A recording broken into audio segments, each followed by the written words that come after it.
Disclaimer: this content is intended for mature audiences. Viewer discretion is advised. It was the dead of night when I woke up, the kind of silence that wraps around you like a thick blanket, making every sound seem amplified. At first, I thought it was just the usual late night restlessness, the kind that happens when your mind can't shut off. But then something was different. The room felt colder, the air heavier, as if the darkness itself was pressing in. I turned, expecting to see the familiar shadows of my bedroom, but what I saw instead made my heart stop. There, standing by the foot of my bed, was my stepson. His face was expressionless, eyes wide open, but there was something about the way he stood there, completely still, that sent a chill down my spine. I blinked, thinking it was a trick of the light, or maybe I was still half asleep. But no, he was still there, standing in the same spot, staring at me with an eerie calmness. I tried to speak, but the words caught in my throat. What was he doing there at this hour? Why wasn't he in his own room? The clock on the wall read 12:03 a.m., and yet my stepson's presence felt wrong, as if time itself had paused. I wanted to ask him what he was doing, to call out to him, but fear rooted me to the spot. I could barely breathe, my pulse quickening as a strange feeling of dread crept over me. Was he sleepwalking? Or was something darker at play here? The more I tried to make sense of the situation, the more questions piled up. But before I could gather my thoughts, he did something that made my blood run cold. What happened next? Well, that's a story for another time. But tell me, have you ever had an encounter in the middle of the night that made you question everything you knew about reality? Drop your thoughts in the comments below, and let's talk about it. I couldn't tear my eyes away from him, standing there like a statue, unblinking. My mind raced through every possible explanation, none of them making any sense. I thought about how just the night before, everything seemed normal. My stepson, Alex, had been his usual self, joking around, playing video games in the living room, and heading to bed without any sign of anything being off. He'd only moved in with us a few months ago after his mother and I got married, and I hadn't really gotten to know him that well yet. He was quiet, a little distant at times, but nothing out of the ordinary for a teenager adjusting to a new family. But tonight, this wasn't the same kid I'd seen earlier. His expression was almost vacant, as though he wasn't really there, like something had taken over him. My breath hitched as I tried to muster the courage to speak, but the words wouldn't come. I felt trapped, my throat tight, my body frozen. What made it even stranger was the fact that Alex had been through so much. His father had passed away a few years back, and it seemed like he was still carrying the weight of that loss. I'd seen him break down a few times in private, though he'd always put up walls to hide his vulnerability. Maybe he was struggling more than I realized, but standing there at midnight in the dark, he didn't look like the same person. I wanted to call out to him, to shake him awake if it was some kind of sleepwalking episode, but the fear of disturbing whatever strange presence lingered around him kept me still. My mind spun, trying to piece together something that made sense, but nothing did. And just when I thought I couldn't take the suspense any longer, Alex moved. It wasn't a normal movement. It was slow, deliberate, like he was forcing himself to do it. His head tilted, eyes never leaving mine, and then he whispered so quietly I almost didn't hear it. "It's not safe here. You have to leave." I stared at him, too stunned to respond. What did that even mean? Safe? Leave? What was he trying to tell me? And why now, of all times? Before I could process it, he stepped back into the shadows, disappearing from view. I sat there in the dark, my heart pounding in my chest, unable to shake the overwhelming sense that something was very, very wrong. I had to figure out what was happening, but what if I was already too late? I sat frozen for what felt like hours, staring at the spot where Alex had stood, trying to make sense of everything. The room was unnaturally still, the silence suffocating. My mind scrambled to form a logical explanation. Was he playing a prank on me? No, this wasn't a joke.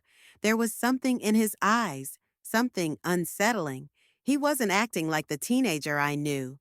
As I finally gathered the courage to move, I swung my legs off the bed and stood up, my feet cold against the wooden floor. I glanced at the clock again. It was 12:30 a.m. now, but it felt like time had somehow stopped. My heart raced as I slowly made my way toward the door, every instinct telling me to check on Alex, to find out what he meant by, "It's not safe here." When I reached his room, the door was slightly ajar. I stepped back, fear creeping over me like a wave. What was happening? What was he saying? And who, or what, had taken hold of him? I couldn't move. Alex's words echoed in my head, over and over again. "It's too late. You shouldn't have come."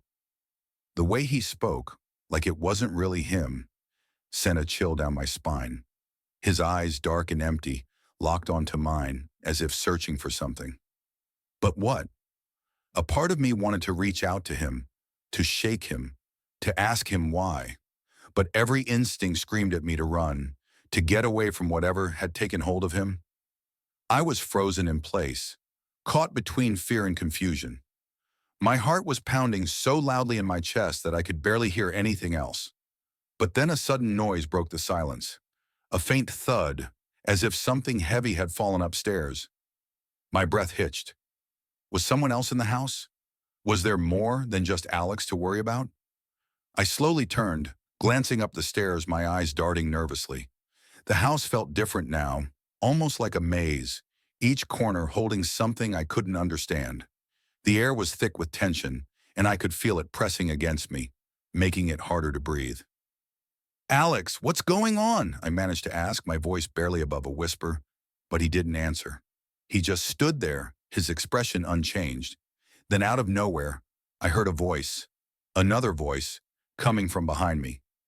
"Don't trust him," it said, its tone low and sinister. My heart dropped. I whipped around, expecting to see someone standing there, but the hallway was empty. The voice echoed again, this time clearer. "It's already too late for both of you." My blood ran cold. I had no idea who or what was speaking, but I knew one thing. I wasn't alone in this house anymore. And whatever was happening, it wasn't just about Alex. It was something bigger, something darker, and it was closing in.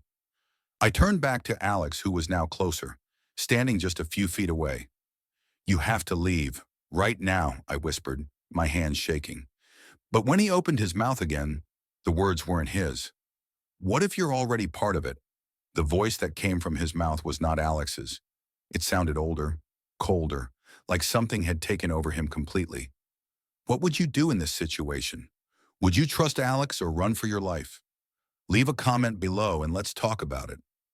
I took a step back, my mind racing. The voice that came from Alex wasn't him. I could feel my heart in my throat as I glanced around, desperate for a way out. But the hallway seemed to stretch longer now, like the house itself was changing, warping. My breath quickened, and I could barely keep my thoughts together. "What do you mean?" I managed to whisper, my voice trembling. "What's happening?" Alex didn't answer, his head tilting unnaturally to the side. And then I saw it. A shadow flickered behind him, darker than anything in the room, moving with an almost unnatural speed. It was like it was part of him, merging with him, wrapping around him. My stomach twisted. This wasn't just a kid who was sleepwalking or acting strange. This was something else, something evil. I turned and ran for the door, my feet pounding on the floor as panic surged through me. But before I could reach it, I heard Alex's voice again. But this time it wasn't his normal tone at all. It was deeper, colder, and full of something I couldn't understand. "You're not leaving," he whispered, his voice distorted, like it came from somewhere far away. I froze, my back to the door, too terrified to turn around. There was no escape. Suddenly, the room seemed to shudder, and I felt the floor beneath me vibrate. The air thickened, making it harder to breathe. Then out of nowhere, the lights in the house flickered and died, plunging us into complete darkness. I was completely disoriented, not sure where I was or which way to turn. My pulse hammered in my ears, the silence unbearable. Then a cold, icy hand gripped my wrist. I yelped, trying to pull away, but it was too strong. I spun around to face Alex, but to my horror, it wasn't him anymore. His body was still there, but his face, his eyes were gone, replaced by an ancient hollow void. Before I could scream, the hand loosened, and I stumbled back. But when I looked up, the hallway was completely different. Empty, like I had never been here. Alex was gone, and the house felt eerily still. And then it hit me. The voice from earlier, the one that had warned me, it wasn't Alex at all. That thing had been using him, and I had no idea how deep this went. Was I part of whatever was happening here now? I turned, heart racing. The front door was wide open, but I wasn't sure if I was free or if I was just walking straight into something worse. What do you think? Was the house trying to claim me too? Or was I already part of it? Leave your theories below. Let's talk about it. I stood there for what felt like an eternity, staring at the open door, unsure of what to do next. The house was silent. No,